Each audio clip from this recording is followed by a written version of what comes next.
Lecture में हम जानेंगे कि ताड़का का वध कैसे हुआ। ऋषि मुनि अपना यज्ञ कर रहे थे तो रावण के लोगों ने उनके यज्ञ को भंग करने की कोशिश की।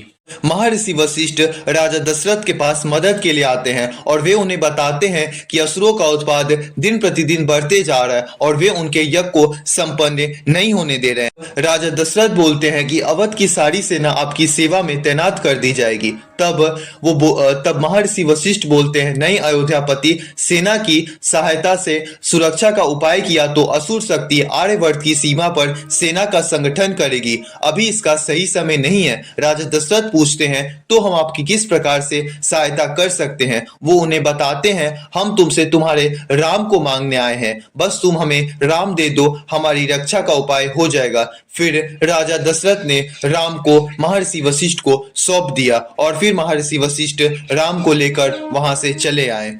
हम बोलते हैं, ये भयानक स्थान तो बहुत दुर्गम है और ये विचित्र पैरों के निशान किसके हैं? गुरुदेव बोलते हैं, यह पत्थर चिन्ह राक्षसी ताड़का के हैं। खोज के इस वन प्रदेश पे राक्षसी ताड़का का राज है और इस स्थान से कोई भी प्राणी जीवित नहीं जा सकता है।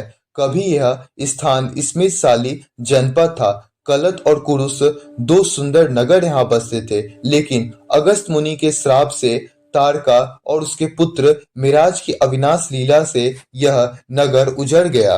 पापी में हजारों हाथी का बल है। राम, यही है ताड़का, समय नष्ट ना करो, सूर्यास्त हो रहा है। रात्रि में इन मायावी शक्ति बढ़ जाती है और फिर ये दुर्जय हो जाती है। हमारा आदेश है कि इसका वध करो। गुरुदेव, मेरे पिताश्री का आज्ञा है कि मैं आपकी हर आज्ञा का पालन करूं और मैं आपकी आज्ञा से इस दुष्टा की जीवन लीला समाप्त करता हूं। महर्षि वशिष्ठ बोलते हैं, धन्य हो राम, तुम्हारे सिवा तीनों लोक में ताड़का को कोई नहीं मार सकता था।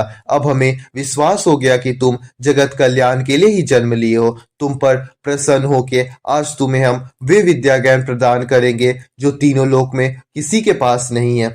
हम जानते हैं कि वशिष्ठ मुनि तुम्हें पूर्ण शास्त्रों का विद्या देके रण कौशल में पारंगत किए हैं, परंतु हम तुम्हें जो आज शक्ति प्रदान करेंगे वह देवताओं को भी दुर्बल है, जिसे हमने वैज्ञानिक स्रोत के द्वारा और आध्यात्मिक शक्ति को जिसे हमने सिद्ध किया है, वह दिव्य शस्त्र संसार में एक साथ हमारे सिवा कहीं नहीं है, कहीं नहीं मिल सकता है।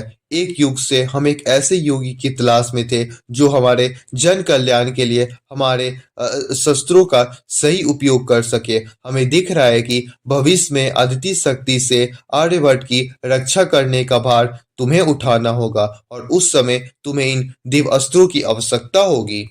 शत्रु के लिए ये शस्त्र आवश्यक है, परंतु शस्त्र धारण करने के कुछ नियम होते हैं।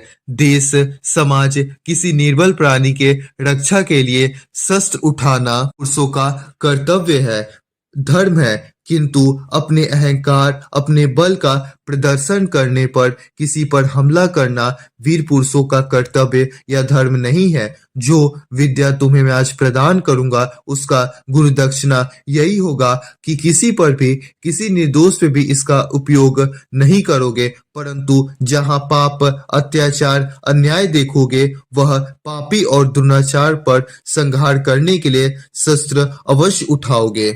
इसी के साथ हमने आज के लेक्चर को यहीं पे एंड करते हैं। आपको लेक्चर कैसा लगा आप कमेंट में जरूर बताइएगा। Thank you for watching this video.